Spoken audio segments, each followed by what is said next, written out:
কোনোবাই বেয়া পালেও পাব, এইটো সঁচা কথা। মই ৰাজীৱ শদিয়াক চিনিয়ে পোৱা নাছিলো। তেওঁৰ এটাও ষ্টেজৰ অনুষ্ঠান মই আজিলৈকে চোৱা নাই।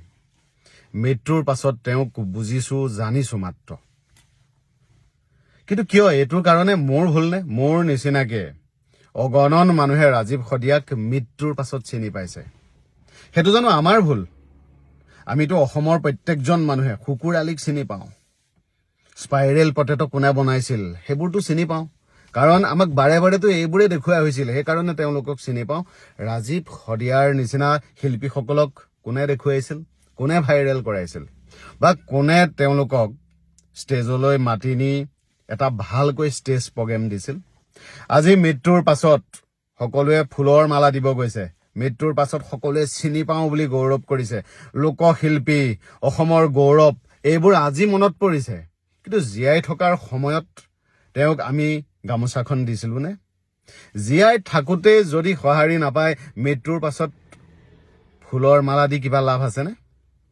আজি যে প্ৰত্যেকটো অনুষ্ঠান গৈছে, সংগঠন গৈছে, প্ৰতিষ্ঠান গৈছে, সকলোৱে গৈ সমবেদনা প্ৰকাশ কৰিছে, তেওঁক মহান আৰু তেওঁ গণশিল্পী, লোকশিল্পী এইবোৰ উপাধি দিছে। মই বেয়া পোৱা নাই, কিন্তু মই তেওঁলোকক সুধিব বিচাৰিছো, সেই অনুষ্ঠান কেইটাই যেতিয়া ডাঙৰ ডাঙৰ বিহুবোৰ পাতে, ডাঙৰ ডাঙৰ অনুষ্ঠানবোৰ পাতে, ৰাজীৱ শদিয়াৰ নিচিনা মানুহক তাত স্থান দিয়েনে? তালৈ নিমন্ত্ৰণ জনায়নে? বা ৰাজীৱ শদিয়াক উচিত মাননি দিছিল নে? আজি সকলোৱে চিনি পোৱা হৈ গ'ল। আজি সকলোৱে তেওঁক লৈ গৌৰৱ কৰিব পৰা হৈ গ'ল। জীয়াই থকাৰ সময়ত তেওঁক কি দিলে? ডাঙৰ ডাঙৰ অনুষ্ঠানবোৰ যে হয় লাখ লাখ কোটি টকীয়া, তাততো ব্ৰেণ্ডেড শিল্পীবোৰকে মাতে।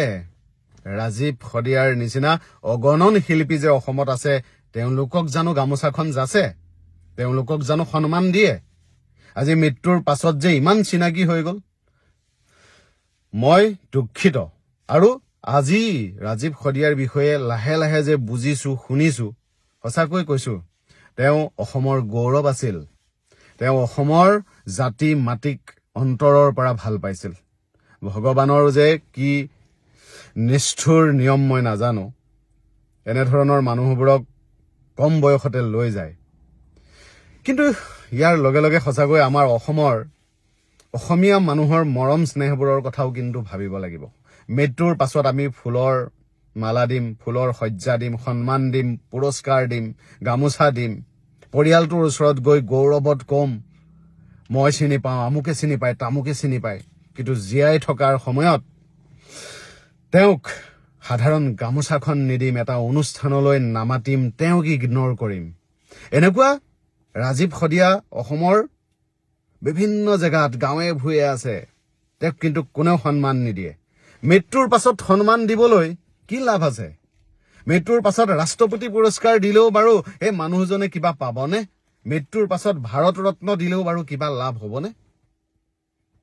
ভূপেন হাজৰিকা ককাৰ দিনতো সেই একেই আছিল। জীয়াই থকাৰ সময়ত কেইজন মানুহনো গৈ তেওঁক মৰম শ্ৰদ্ধা যাচিছিল?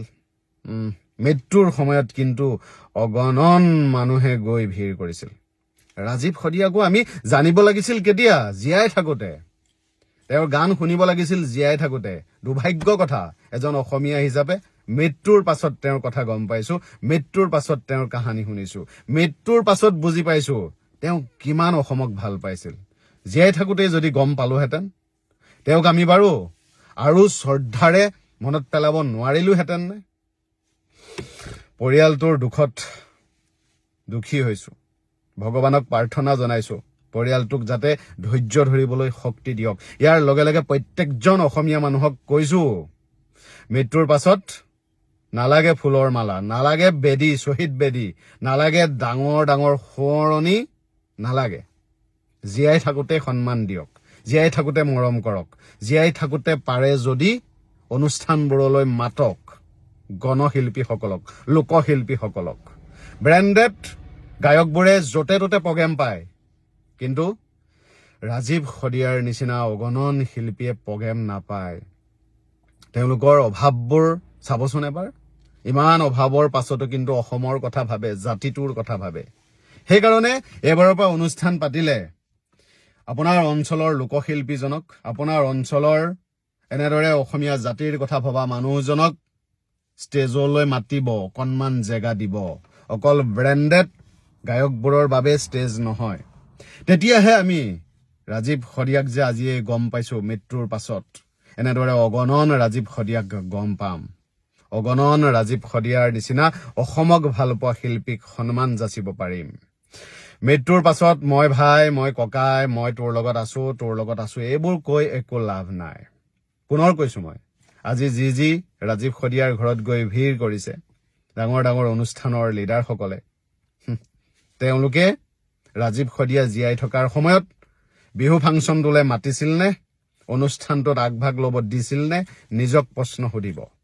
আৰু মই ৰাজীৱ শদিয়াক চিনি নাপাওঁ বুলি কোৱাৰ বাবে অকণো লাজ পোৱা নাই। সঁচা কথা কৈছো, মিছা কথা কৈ ভিৰৰ মাজত ময়ো লাইন পাতিব বিচৰা নাই। সঁচাকৈ মই চিনি পোৱা নাছিলো আৰু আজি চিনি পাইছো। আৰু যেতিয়াই ৰাজীৱ শদিয়াক চিনি পাইছো, গৌৰৱত বুকু ফুলি উঠিছে। আৰু তেওঁৰ কামবোৰ চাই সঁচাকৈ গৌৰৱ কৰিছো। আৰু অসমৰ এই ক্ষতিত দুখ প্ৰকাশো কৰিছো। যি নহওক, চৰকাৰখনে অনুৰোধ কৰিছো শিল্পীজনৰ পৰিয়ালটোক কিবা এটা সুব্যৱস্থা কৰি দিয়ক, যাতে তেওঁৰ স্মৃতিবোৰ জীয়াই ৰাখিবৰ বাবে পৰিয়ালটোৱে শক্তি পায়। লগতে ময়ো এদিন তেওঁৰ পৰিয়ালটোক লগ কৰিবলৈ কিন্তু যাম। কাৰণ মৃত্যুৰ আগত গম নাপালো কি হ'ল, মৃত্যুৰ পাছত গম পাই তেওঁৰ কথাবোৰ শুনি আপ্লুত হৈছো, গৌৰৱ কৰিছো, ভগৱানক প্ৰাৰ্থনা কৰিছো তেওঁৰ আত্মাই চিৰ শান্তি লাভ কৰক। জয় আই অসম।